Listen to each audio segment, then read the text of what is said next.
Oke, Assalamualaikum warahmatullahi wabarakatuh. Saya Destiana Anggraninta. Di sini saya akan menyampaikan hasil resmi paper saya berkaitan dengan hubungan sosiolinguistik dengan ilmu lain. Yang pertama yaitu hubungan sosiolinguistik dengan sosiologi. Saya mengambil satu contoh yaitu tentang suatu komunitas yaitu English Club yang sering menggunakan kalimat slang atau idiom dalam percakapan mereka. Jika kalimat idiom atau slang itu dipetuturkan kepada orang lain yang tidak satu circle dengan mereka, mungkin akan merasa kebingungan. Contohnya, piece of cake. Jika diartikan secara perkata itu adalah sepotong kue, namun piece of cake yang dimaksud di sini adalah mudah. Nah, begitu kaitannya sosiolinguistik dengan sosiologi, yaitu berkaitan dengan bahasa-bahasa yang sering digunakan oleh suatu kelompok tertentu dan hanya dimengerti oleh kelompok itu saja. Kemudian yang kedua yaitu sosiolinguistik yang berkaitan dengan antropologi. Nah, sudah jelas antropologi itu kebudayaan. Kebudayaan di sini yang dimaksud adalah bahasa.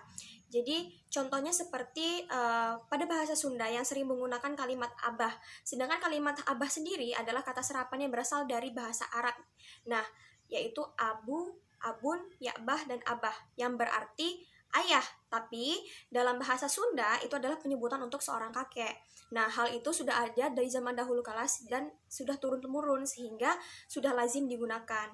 Nah, untuk kaitannya yaitu ternyata bahasa di sini berkaitan erat dengan budaya yang turun-temurun daripada zaman dahulu hingga zaman sekarang.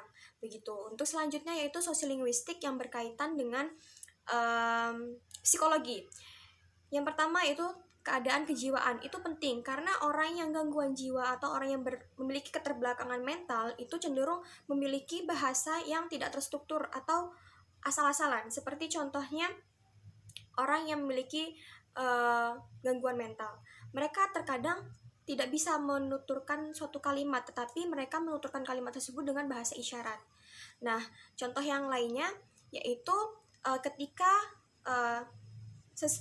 seseorang yang sudah duduk di bangku perkuliahan akan cenderung lebih memiliki pengetahuan bahasa yang lebih luas dibandingkan anak SD yang baru mengenyam pendidikan. Karena sudah terlihat dari situ bahwa anak SD itu lebih menggunakan bahasa yang lebih sederhana dibandingkan anak-anak atau mahasiswa yang sudah duduk di bangku perkuliahan.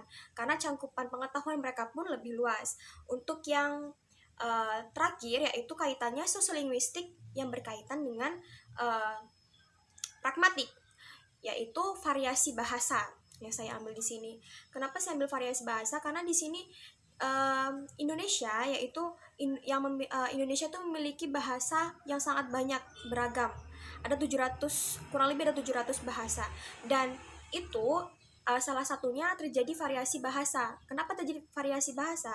Karena adanya faktor sosial dan faktor ekonomi yang mengharuskan suatu kelompok harus bisa berkomunikasi dengan kelompok lain, sehingga mereka menggunakan kalimat yang bisa dimengerti antara kelompok etnis satu dengan kelompok etnis yang lainnya, sehingga terjadilah percampuran bahasa. Contohnya seperti bahasa Jawa Sunda atau Jawa Bali, atau ada lagi bahasa yang percampuran dengan Lampung Palembang dan sebagainya. Mungkin itu saja yang dapat saya sampaikan. Kurang lebihnya mohon maaf. Idina syaitonir rajim. Wassalamualaikum warahmatullahi wabarakatuh.